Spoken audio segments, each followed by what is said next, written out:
that you're sharing with the rest of the world. And so we talked about the men approaching you. And I can see a lot of women coming to you on the obvious. Yeah, that happened to me. Oh, you hit a spot, the testify in the amen choir. Right. And sometimes I would also think that would wear on your shoulders because now they're looking at you, I don't know, differently. Right. In a sense that, it's kind of like when a person is acting. And, we're looking at the movie and he saves the girl and now the girl looks at that actor. Right. And he's acting.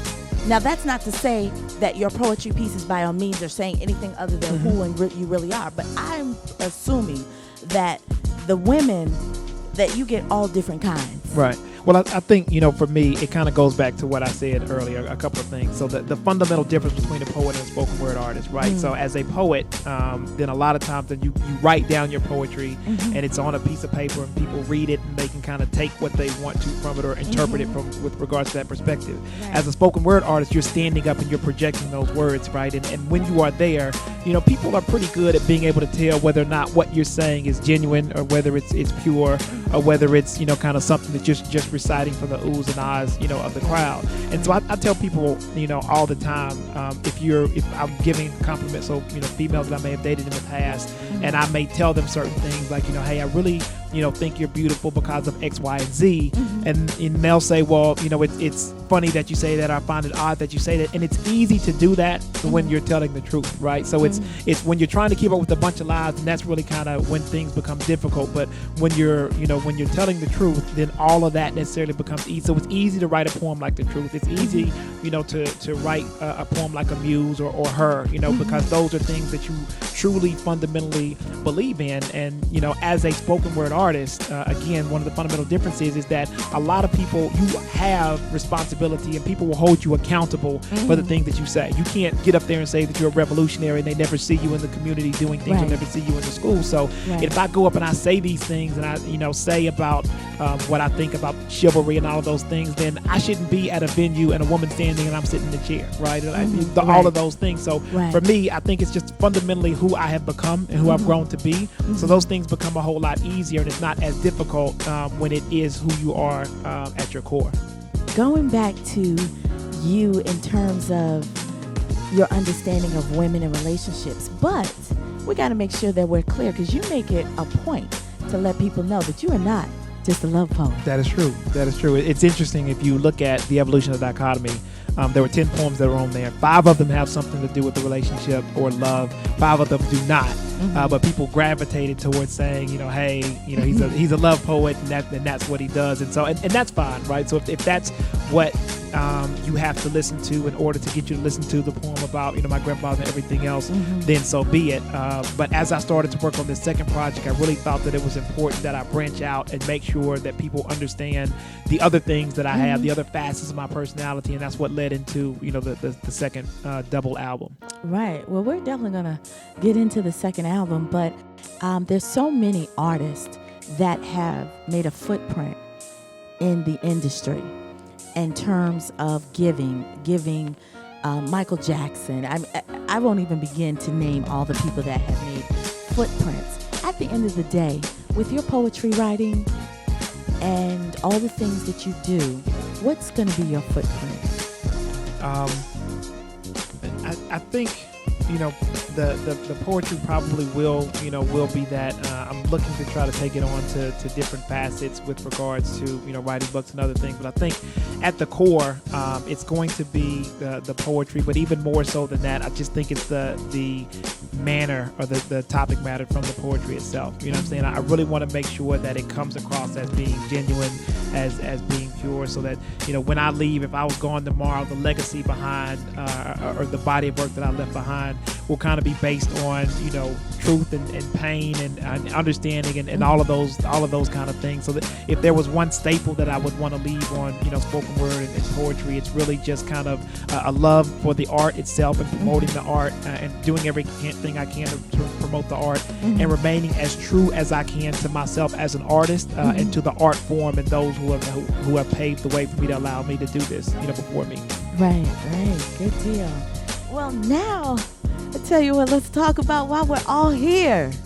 You have a big night Yep. ahead of you, and I know that you are excited. What's going through your head right now? What kind of things are you feeling right now? Well, I'm it's funny. There's a bunch of different emotions. Obviously, I'm excited about the night that's ahead. There's also kind of a little bit of nervousness, but not nervousness from the performance perspective. But this is actually, a show that I put together, myself on my own. It was a concept that I had.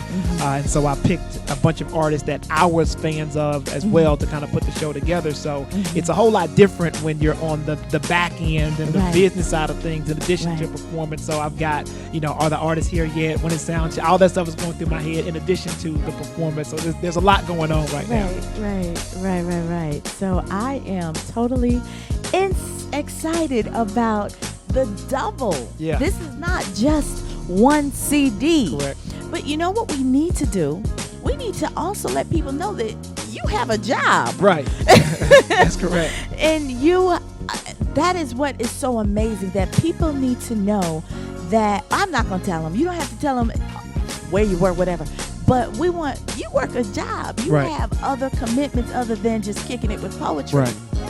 Yeah, and so, it's interesting because when I first started doing poetry, I noticed kind of a division among poets as those who were full-time poets and those that had jobs and just did poetry, right? And it almost seemed as if there was little validation given to those people who didn't do it full-time. It was like, how can you understand, my struggle in the art or whatever when you still have a job and a paycheck? And I get that, and I definitely understand that.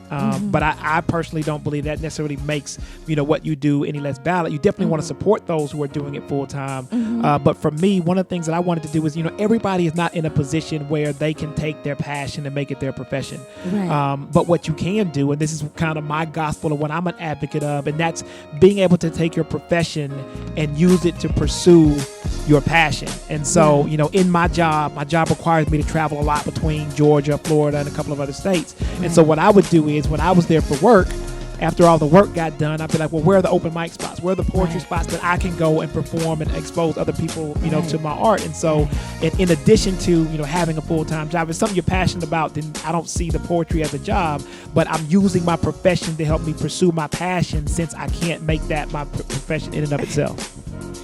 I know that's right. Lord knows if my job only knew what I was doing. Right, I can relate. I can definitely relate. I make it happen. Nothing like a hustle. Well, let's talk about, like I was just saying, the double CD. Right. What made you do a double CD? So it's a very ambitious, move by myself. I recognize that. Any poet knows that it's very difficult to get most consumers to buy one CD, much less trying to do two. Right. But the reason that I did it, and I really only know one other artist who's ever done this before. And a while back, people may or may not remember, Nelly did it. He put out two CDs at once. One was called Sweat, one was called Suit, and that's really kind of where the concept came from. But what happened was, with the evolution of Dichotomy, I was amazed at how you kind of talked about, how different genres of music or groups of people were kind of listening to the CD, and I was surprised by that. I had, I would go and talk in schools, and the kids would be like, I want a copy of the CD, or, I would talk, go to open mic spots, and older, people around my grandmother's age, it was like, I want to hear that CD, and obviously people in my and your age group as well. Right. And so what was happening was that in remaining true to an artist, I talk about a lot of subject matters, you know what I'm saying? Some spiritual, some erotic, some, so on and so forth. And what I noticed is that in that, in staying true to the art form, sometimes, you may have a choice of words that you use to try to express yourself. And I never try to use profanity gratuitously. But sometimes, in the moment of what it is that I'm trying to convey, that may be a part or what I need to say. And so what I wanted to do in this instance was I wanted to have a project that you could put in and you could listen to with your kids and your, your grandmother and everybody else, and not just Love Poet was that project. So it talks about the relationship pieces and all those things, but it's done in a manner, that anybody can listen to. But by the same token, I'm not just love poet. There is another side of the story. There are other facets of my personality. There are things that I want to talk about, like the responsibility of poets as messengers, or about teenage girls that are 12 acting like they're 20, and those are the type of things that you'll see in the second CD. And so that's really kind of what birthed it. And so it's two completely different CDs. We're talking 25 new poems, all put out at once. Is it a total of 25? Yes, 25 new poems. So yeah, that's what we're doing. We're trying to take it serious over here. That's what I'm talking about. That is sexy. Like I was saying, I was absorbed. This is a dichotomy weekend for me, because for me to interview people, and I don't even like to say the word interview, have a conversation, I need to absorb that person. And I had an opportunity to do that, just simply absorb you. So I went from one CD back to the other CD, back to the other CD, back to the other CD, back to the other CD. So, let's talk about some of the stuff on the CD. Let's first start with the other side of the story. Now, I know there's a lot of people that have their favorite, but this CD also, you had a vengeance that I'm so proud and so happy that you were like, you know what? Let me let you know who I am. Right. And it was a resolve. And I was just like, yes.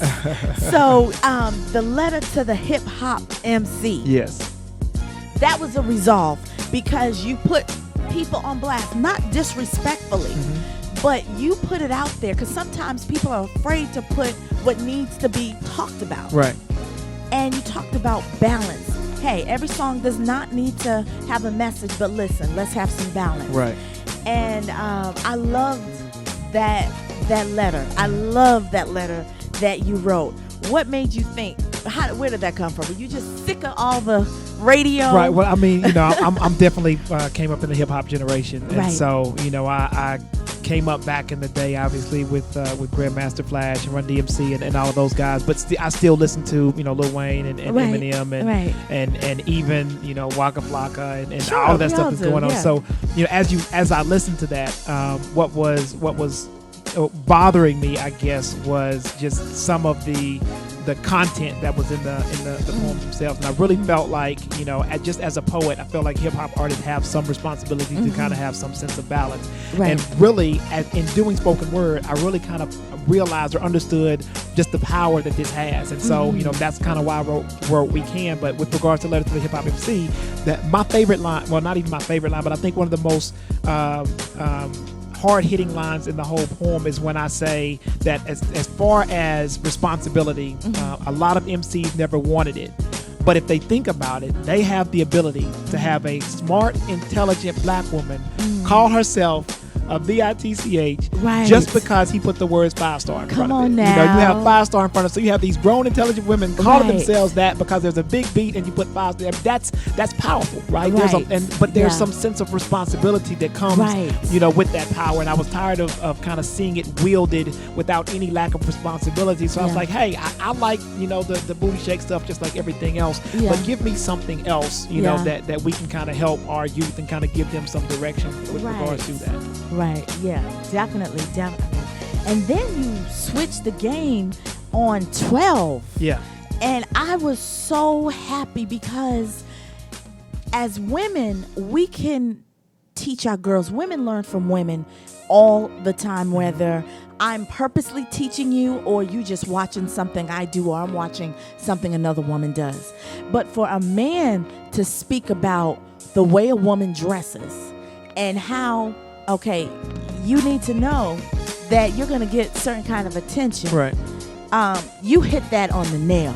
Yeah, and really kind of, the driving force from that. And like I said, with the other side of the story, I wanted to talk about other issues outside of love. The love thing is definitely important, but there are other, kind of socio-economic issues that are happening in my community that I want to address. I have, a sister. I have a niece that, that is about to turn 12, so I kind of see, developing. Right. And I see these things. And so I think that it's kind of important because there's, in that poem, I talk about the responsibility of 3 key people. I talk about the responsibility of the mother. I talk about the responsibility of the father, but I also talk about the responsibility of the community, themselves. And so, if they're looking to us for some direction, but we are rushing home and letting them see, Atlanta Housewives or Basketball Wives or all of those things, and that's what we put on the pedestal, and that's what we're tweeting about and saying, hey, this is the thing that we're all interested in, and that's the path that they're going to follow. So we have some responsibility to show them, some